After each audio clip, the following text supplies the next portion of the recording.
Good evening and welcome to a brand new playthrough of Factory Town, where we are going to be starting an absolute new map with a new preset and doing something I haven't done before. We're going to be trying the Pipe Mania preset, which should be interesting to play.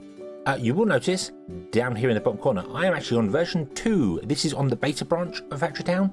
It has lots of brand new things, no new gameplay things, but lots of quality of life features and fixes and things like that, which the UI has been changed since that, so we're going to go over that as well. I thought it makes sense to jump into that version for a new playthrough rather than do like 5 or 6 episodes of it, and then this will probably be out soonish. I have no idea exactly when, but probably be out soonish. So yeah, maybe we'll do this and we'll go through and show off all the new things and new wonderful things. So let's get into it. Season 9 is a go. We're going to play a custom game and we are going to load the scenario of Pipe Mania. Boom. There we go. And I'm going to leave everything on default with 2 changes. 2 small changes. And it's to do with the map. Now, the map by default, as you can see back here, if I move this out of the way, this is what the map kind of looks like. Zoom. Doesn't lead itself well to the new town system. I don't know whether the presets have been updated or not, but I did ask, and a lot of people were like, should leave it, should give it a go, and then terraform as you need to, and that's absolutely fine. But I want to add a single biome in, because we do have some deserts around here, so we can plant some of the desert plants, but not many. So I want to add a desert into it. So we're going to edit the map. We're going to go to available biomes, and I'm going to come down here and I'm going to add flatwood desert, boom, which adds this sort of thing. You get a large area that's flat. Can be nice for building in and area stuff like that, but it's only a small tile. All the rest of the map is going to be like this, but it adds a desert so that we can get desert plants growing there, because some plants will only plant on desert. So we're also going to change the map side to infinite, because we want to have an infinite map this time around. See how we go. And for the seed, let's go with the classic Spaceballs 1, 2, 3, 4, 5. There we go. Seeds don't particularly matter. We're not there's no flat biomes on there. There's a flat one over there which will have a desert on it over there, so we know. In fact, there's 2 there together. That's quite nice. We'll go over there. That's where we'll start. We'll do that. So yeah, we'll do this. And there you go. That's all I'm gonna do. I'm just gonna add that, add the and everything else is default, add flatwood desert. There we go. And everything else will be exactly as normal. Now, just to go over the rules for Pipe Mania, as you can see in here, basically rails, conveyor belts, rails and all the conveyor belts, so the cloth, the metal, the magic, and all the rails and all the trains and all that are disabled. I think cars, box cars, wagons? No, wagons and people, they're still a thing. Okay. But Omnipipes are unlocked from the start, and they just cost coins to make. So everything should be shipped via Omnipipes. And I'm kind of going to do the same thing that I did in the previous playthrough. We're going to try and have like towns dotted around.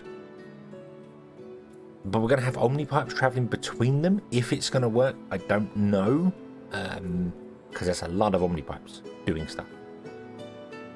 So we'll see. But let's start. Boom. There we go. And we can choose where to put our starting area. We can't go over there. We can't purchase that. So we have to do it in the starting tiles in the center here.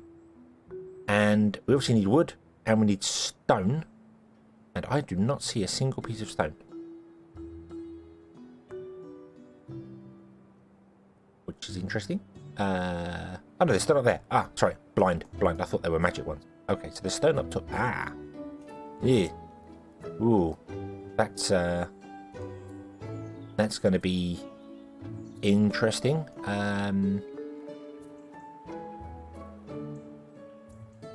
Yeah, right. So I don't want to put the base in there. I'm going to put it over here.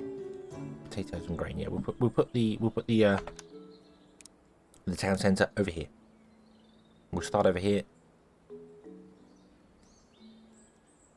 Yep, go for it. There we go. Boom. Awesome. We have houses, we have wells, we have businesses, and we'll start as we do normally. 2 people, would you be so kind as to grab the wood and drop it in there? And as I do with all the playthroughs that I do, They're going to be a little bit tutorial-y. I do apologise if everyone has seen the game and knows what they're doing and blah blah. I know this is like season 9 of it, but there may be somebody who's new to the game. They don't know. So, in order to grab wood and things, you select the villager, your worker, and you literally just click on whatever item you want to do, click and hold, and drag to wherever you want to drop it off, and they go and do the job, and that's it. And it's nice. It's nice and simple, nice and easy to do things. So, yeah, it's a very, very, very simple way to do things. Now, I do know that barns are cheaper. Barns only cost 10 wood. They don't cost any stone. So we can come up here, and we can hopefully put a barn up here somewhere. Let's see here. Boom, there you go. Put a barn up there. And we can use the move tool. Press M to use the move tool, and we will pick up our workers, put them up here. And we will get them getting stone and dropping it into there. Awesome. Awesome, awesome, awesome. Now, when I click on a villager, I say villager, worker. I don't know why I'm saying villager, but when I click on villager, you'll see there is this new UI in the corner here, which does different things, different stuff. Before, obviously, it's the same sort of design. It's the same thing. You can add what they do. So he is currently task 1, pick up wood. Task 2, drop off into there. If I tick hold until empty, he will stay at the drop-off point, which is currently the town centre, until he can drop his goods off. Now, right now, even though that's unticked, that's kind of how it's working, because he only has harvest wood, harvest, drop off wood, and come back again. If he had multiple tasks, so we'd say we had pick up wood and pick up potatoes, which we've got there. We've got potatoes here. If you had pick up wood, drop off at the town centre, and then drop off somewhere else, not pick up, because he can't pick anything up if he's got something in his hands. That won't work. Then he would drop off at one place. If he can't drop off there, he would drop off at another place. Hold until empty basically means wait until I only want to drop off this place. So you'd never really have it go to another place, but you could have him drop off here, then pick up something else and do something else. You can add multiple tasks to people. You can add a new task here, so I can say do other things. I will get into that, and I will show that later on. His inventory shows you what he has inside, which is nice. I like this is all tabbed out now. This is very, very, very good. I like it. So there you go. He has wood. Shows you what he has inside. You can filter him to say, he, she, it. I don't know. I'm saying him because we'll go with him. Yeah, we'll go with him. Yeah. So you can filter. Obviously, we want it so he can only pick up wood, only pick up stone. Useful if you're picking up multiple things. It doesn't really apply to workers, but it does apply later on. So it makes sense for it to be here as well. His status, you can give him a name, and you can customize workers. You can change their hairstyle and their skin tone and everything like that. That's really cool. I very rarely do that, but you can edit them. You can make them do what you want to do. Give them a name, and you can delete them. You can delete the unit in there. You can also just, when you have them selected, I think push X and that deletes them as well, or highlight them and press delete. Sorry, delete on the keyboard, not X. X is something else. So yeah, so that's nice and useful. And the barns, they have the same sort of thing. When you mouse over it, comes to the corner. When you click them, you get this come up here and it shows you what's inside. It's all the same sort of things. You can upgrade them. Rather than it being down in the bottom corner now, it's in this window. So we'll put that back up there in the corner. And yeah, everything will be awesome and good. You can name the barn. I don't know particularly why you would want to name a barn. I don't know if the names bullet stone bar spelled correctly. Boom, there you go. And no, it still says barn. I don't know why you can name things. That may be something to do with tags and things later on, but we're not going to get into that because we're not doing training. So name doesn't particularly matter. Okay, so what we need to do to upgrade, to continue with the game, we need to get planks, and we need to get some happiness to level up things. So to increase our tech level, we need to get planks. Planks are made in the lumberyard. So let's go into building mode, and here's a lumberyard. Lumberyard requires stone and wood. Boom, and we can put it down. Well, we can put it down here, I suppose. Let's just put it down right here. Put on. There you go. And it's saying, hey, there's no workers assigned. And that's true because I have no houses. And the town centre only supports 4 workers. You can see up here in the top left. So we need to put down some houses. So let's do that. Let's put down a house. We'll put down a house there. And we'll put down a house there. I'm going to leave a gap between them. Two things. So we have more houses now and things are good. But these houses are not connected to a town centre. Connecting them to a town centre is important because of happiness. Right now we don't have any happiness. Not a thing, but it will be. So what you do, You take a footpath, and you drag a footpath between them. There you go.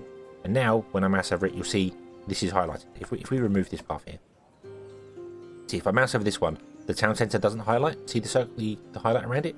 That house is connected. That house is not.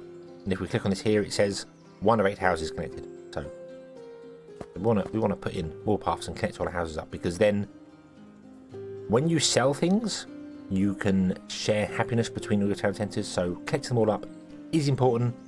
Again, we'll get to more of that later on when we need happiness and things. So, but now we have spare workers. We have 8 workers. We can click on this here. We can go to the first tab, the production tab. Let's bring this to the center again, as I'm showing off. Let's bring it to the center, and we want to add workers to it. So we'll add a single worker to it, and a single worker can produce 1 work unit per second. And the recipes, if you click here, we have all the recipes available. We can see here. So we want to assign planks. So right now we want to do planks. So it's doing planks. It needs wood, and it turns wood into planks over 3 work units. So that means 3 seconds. If you add more workers to it, each additional worker adds 50%. So that means it will now do it in 1.5 seconds. That will do it in 1.8 seconds. Maths fail me. But yeah, basically you can get up. I don't have enough people for there, so you can, if you add 5 workers to it, get it to make 1 wood a second. We don't need that speed right now. We need workers, so we'll do that there. Other things along here, recipes. You can see all the recipes and tick which one you want to have. You can tick multiple recipes, so a single place can do multiple ones. The work units are separated amongst all the things that have resources. So if we dumped 3 wood in here, it would start doing planks and food pipes at the same time, and it would split the workload between them, so slows down overall production. Sometimes it's useful, other times you probably want to just have a single thing in a single place, single recipe in a single building. Inventory is the same thing. Water, it has water because one of the recipes requires water, the planks, so it shows you the water there. Upgrades, there are no upgrades to the lumber mill, so we can't do that yet. You can get upgrades later. You can unlock upgrades to add to it, so it's nice. Status, we can name it again, and obviously delete is delete. So yeah, very nice. I like the UI. So let's change one of our workers who's grabbing wood, and we will say instead, would you put the wood into there? So here we go. Boom, wood into there, and you can see it ticking around. Boom, job done. And another one. Boom, I like that. It swirls around now. That's quite cool. Shows you how long it's got. Rather than the bar filling up along, it swirls around, tells you how long it's got left. That's quite cool. I like that. And then this spins around telling you how many work units are being used. So that's quite nice. So of course, in your inventory, boom, you now have planks. You can still see this if you just quick mouse over. It has in the top corner the input and output. But when you click on it, you kind of have to switch over to the tabs here. Which it's fine. You know, inventory is fine that, and it remembers what tab you're on anyway, so that's fine. So there you go. So now he's going to become full. There you go. And now the input's going to start filling up because we're not going to have any. There you go. It says output storage is full. So boom. And you will notice up here we have an action bar which shows us what resources we have. We have 150 wood. We have 295 stone. But we have no planks. No planks at all. And that's because planks are inside an output building. And if they're inside a production building, sorry, not output, a production building, they're not in our inventory to use. In order to use them, they have to be in a storage. And a storage is a barn or a town centre. There are 2 other storages. There is a silo and a crate. They are not considered global storage. I believe they may have changed. I would have to double check that. But yeah, so that's 2 other storages there, but they don't count towards storage. So we need to put the planks into the town centre to do that. We could hire a worker to do it, which would be fine. But we're supposed to be able to. We're supposed to have Omnipipes. Oh, that's the thing. And pipes are supposed to be unlocked from the beginning of the game. Yes, they are. There they are. Omnipipes. Now, normally Omnipipes are a very late game end thing, but we're playing on the Pipe Mania preset, so we get them for free. So Omnipipes are pipes which pipe items around. They do exactly what they say on the tin. They can be placed above ground or below ground. They just need coins to spend, coins to be built right now. Again, this is the preset setting, so it costs 10 coins. We have 200 coins, which means we can build 20 pipes and we'll run out. So what I could do is I could click and drag this out and plug it into the base of that, and we would input stuff into the base and that'd be absolutely fine. Or we can press G on the keyboard to go underground, and in the bottom right corner there are layers down here, and we want to go to the Omnipipe layer, and conveniently it gives you the 2 pipes that you need here, or you can press tab 1 in this layer to select the correct pipe, and you can drag. You see all these green circles? That means it's accessible. It's connecting via the Omnipipe or whatever pipe network. So if we drag from there to there, boom, it will export planks and put them into the base. And you'll see now, boom, there we go. We have 12 planks. Awesome, because it's being transported to the base and we can use the planks to produce things. We also need to produce 20 in total. We only produced 10 because then his inventory was full. Now he's producing more. This would be cool. This would be done. The Omni connectors, these circle things here, and also above ground. I should really put them on my action bar down here. So let's drag the Omni pipes and we'll put them down on the action bar here, because that's quite useful. When you drag out, you get an Omni connector as well. I'm going to pause the game because I don't want anything to be dragged out just yet, but you get these Omni connectors here. They work exactly the same way as the ones underground. They just look slightly different. So yeah. Omni pipes can also be placed above ground. You see this weird looking thing here. That's the direction you are sending it in. So if I did this, it would drag out flat. If I did that, it would drag out flat and go up. So we can drag out, go up. You see there? And if I did that way, it goes left and right and up and down. So the different axes that you can do things on. But they can be put above ground. They can come out up to 3 blocks high in the sky. So if I did this and went 1, 2, 3, and then dragged out, see, you still get an Omni connector. So you can use verticality in this game. That's an important thing, being able to move things up and down. But let's go underground here, and let's explain this here. So when I mouse over it, it shows you it is active, connected to a lumber mill, currently auto-configured to output planks. By default, Omnipipes and any connector will output the goods that they can do, and that is the storage in the building, like their smart items. So they know, this Omnipipe knows that this lumber mill can only produce planks. That's all it's got in its recipes right now. So it auto-configured to output planks, because that makes sense. That makes perfect sense. But if we had 2 recipes selected, so if I tick this one here, so we can do paper and planks, and then I do the same, we'll go underground, and I'll drag this one out, you'll see it says nothing. It says nothing right here, because it doesn't know what you want to grab out of it. Do you want to grab the wood? Do you want to grab the paper? It doesn't know. So you have to tell it. And it gives you the options of what's available inside the barn. I don't know why it has wood listed, because I don't think you can extract from an input slot. You may be able to, but I don't think so. But it has the wood and water are inputs, so they take that, and the wood becomes planks, and wood and water becomes paper. So it wants to know which one do you want to grab, because I don't know now, because I'm not sure. I'm not sure what to do. So don't worry about if you have multiple recipes in there. They shouldn't auto output. Beware that sometimes they do. If you're ever dealing with multiple items inside of storage, pause the game to build them first, so they don't extract the wrong thing. You never want something. You never want it to go wrong.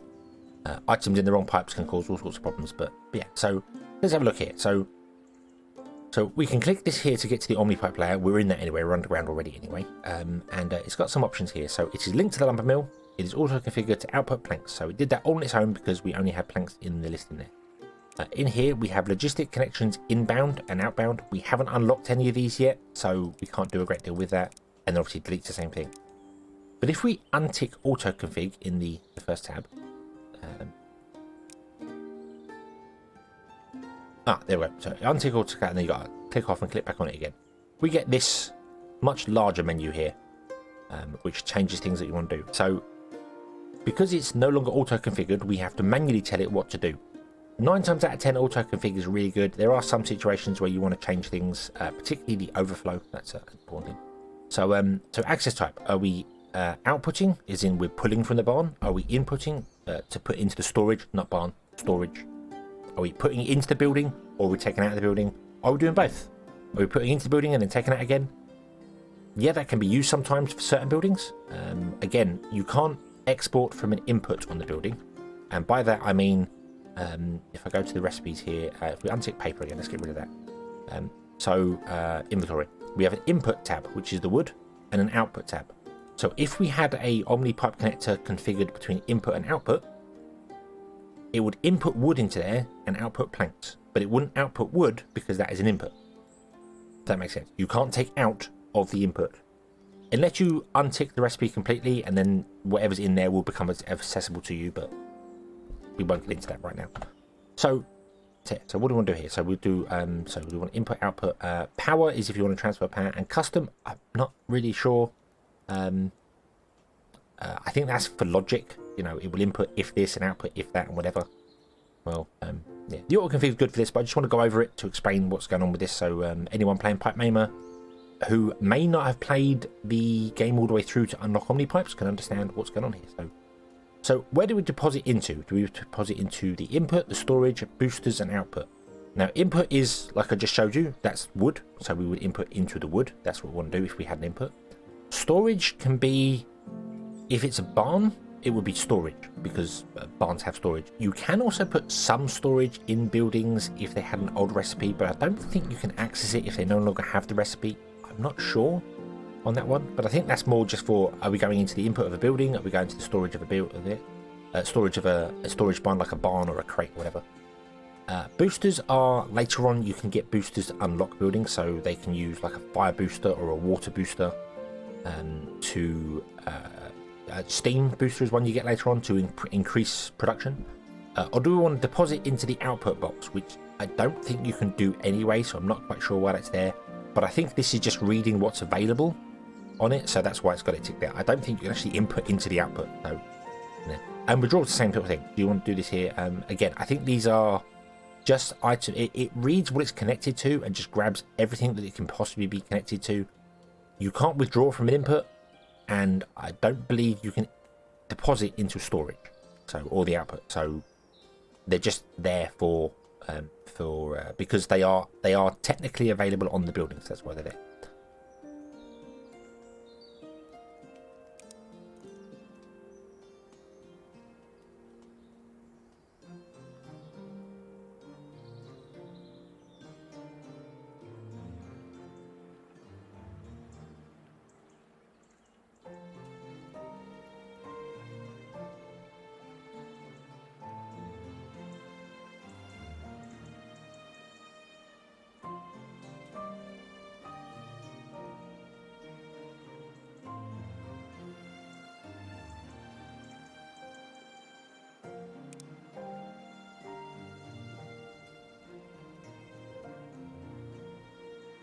But generally, 9 times out of 10, as I said, you will just have auto config enabled.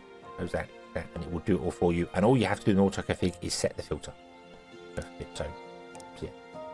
Okay, let's unpause this and continue the game. There we go. So now we can upgrade our technology. So we click this button here, because we have made 20 planks. Boom. And we've unlocked new things. We have a food market, a school, a general store. We have unlocked new research for masonry, grain processing, civics, wood, conveyor belts, and chutes. Now, conveyor belts we don't get, and chutes we don't get. They're not available to build. So I think if we push R for research, yeah, we can still research them, but we can't ever build them.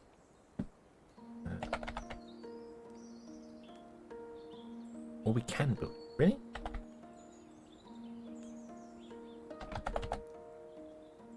Yeah, I think the belts are disabled. Yeah, but chutes are not disabled. So we still have chutes available. Okay. Okay, so Pipe Mania still has chutes available. Interesting. But there's no belts. So we won't get there's no belts available, so they just don't show. Even though we can research them. That's a little weird. The research is still available for them, so but we won't bother that. We may do it at some point, but we don't. So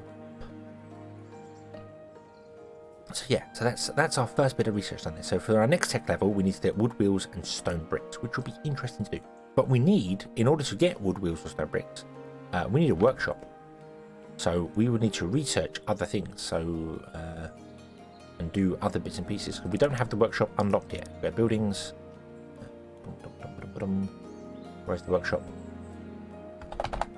Yeah, there's the. Oh, we do have the workshop unlocked. Okay, we have the workshop unlocked. So I never know the order of things. There we go. I never remember the order of things because the workshop. Yeah. So, what do I do now? So shall we go for the next tech level? Shall we do that, or shall we get some more money? Because we can't put Omnipipes down with money. Money is important. Money you need all the time. There are many ways to get money, but they all involve selling goods. And we did unlock, go to buildings, the food market. So the easiest way to get money start of the game is you need a worker. You have a worker, and you take a worker. Let's move that out of the way again. Boom! I've made that really, really big. Put that down there. You can move all the. I love that you can move all the windows and do things in this game. It's great. For over here if you want to or whatever, but you can shrink it down sideways and stuff. So it's great. You can resize scale windows. It's great. But yeah, the easiest way to get a worker is to sell something to a house that they want. So if we click on a house, and we click on happiness here, you'll see these are all the stuff that they may need. So see basic food. These are all the items that you can sell to a house, and if you mouse over them, they all have different coin values. So if we sell them grain, they have yellow coins. 1 yellow coin. See at the bottom there. Let's move that up. Boom. 1 yellow coin. They gain experience and they gain happiness. Houses level up. Houses level up, and as a house levels up, status as it levels up here, it will increase how many population it can have in it, giving you overall more population. So you want to make your houses happy. The easiest way is to grab grain by just literally clicking on grain and dropping it on a house. And this worker will come along, pick it up, whoop, come back here, come on, drop it off, boom, there you go. And we got 1 happiness. 1 happiness, woohoo! And we made some money. We made some money. Now I think I have coin things turned off in my my options, but normally a coin pops up. Another thing as well, if you tell workers to drop off at houses, they are smart enough to look for houses around that don't have the goods they're selling. So like they knew that this house had some grain. They had happiness from grain. And because this house had happiness from grain, the worker decided, hey, I should go to the next house that doesn't have happiness. So very early game, you can have workers go backwards and forwards, and they will go amongst your houses. They have quite a decent range, so they'll go amongst your houses do things. However, this is quite slow. It's a long walk from there to here. So let's stop you doing that, and let's make it quicker for you. Let's build the food market. The food market, put it down here, and it's not connected to any houses because we need to build a road. Let's build a road. Put on. So, there we go. Oh, did not connect it to the front of the house. There we go. So now you are connected to 2 houses. You'll see if you mouse over it, it says 2. Got a 2 above it, which are these 2 houses here. And the food market distributes food to the houses. So we can click on this worker here and say, hey, will you sell the grain to the food market? And the grain will distribute to the houses. Now, what I should do, if you are getting no pop-ups like I am here,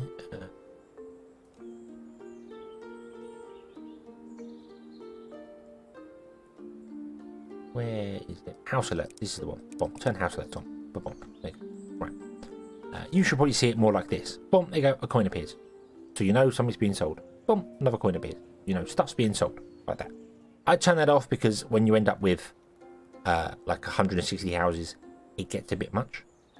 So yeah, I go into the interface and I have that alert bubbles, house alerts turned off.